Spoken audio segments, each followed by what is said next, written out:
जबकि वज़ीर-ए-आज़म शहबाज शरीफ ने सोशल मीडिया पर पैगाम में कहा है कि वो शर्म एल शेख में तारीखी गजा अमन मनसूबे पर दस्तखत की तकरीब में शिरकत के लिए पहुंचे हैं, जो मशरिक़ वुस्ता में देरपा अमन की जानिब एक अहम पेशरफ्त है। उन्होंने मिस्री सदर अब्दुल फताह अल सीसी और अमरीकी सदर डोनाल्ड ट्रंप का शुक्रिया अदा किया, जो इस अमन सरबराही इजलास के शरीक मेज़बान हैं। वज़ीर-ए-आज़म ने सदर ट्रंप की क़यादत और गजा में कत्ल व गारत को रुकवाने की कोशिशों को सराहते हुए कहा है कि उनकी खुसूसी तवज्जो और गैर मुतज़ल्ज़िल अज़्म के बगैर ये तारीखी मौका मुमकिन ना था। आज की तकरीब नस्ल कुशी के एक भयानक बात के अख्तिताम की अलामत है और आलमी बरादरी की जिम्मेदारी है कि वो ऐसे सानिहात के आयादे को रोके।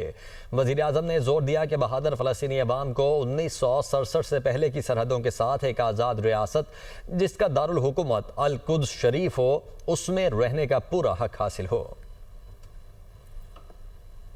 जबकि वज़ीर-ए-आज़म शहबाज शरीफ ने सोशल मीडिया पर पैगाम में कहा है कि वो शर्म एल शेख में तारीखी गजा अमन मनसूबे पर दस्तखत की तकरीब में शिरकत के लिए पहुंचे हैं, जो मशरिक़ वुस्ता में देरपा अमन की जानिब एक अहम पेशरफ्त है। उन्होंने मिस्री सदर अब्दुल फताह अल सीसी और अमरीकी सदर डोनाल्ड ट्रंप का शुक्रिया अदा किया, जो इस अमन सरबराही इजलास के शरीक मेज़बान हैं। वज़ीर-ए-आज़म ने सदर ट्रंप की क़यादत और गजा में कत्ल व गारत को रुकवाने की कोशिशों को सराहते हुए कहा है कि उनकी खुसूसी तवज्जो और गैर मुतज़ल्ज़िल अज़्म के बगैर ये तारीखी मौका मुमकिन ना था। आज की तकरीब नस्ल कुशी के एक भयानक बात के अख्तिताम की अलामत है और आलमी बरादरी की जिम्मेदारी है कि वो ऐसे सानिहात के आयादे को रोके।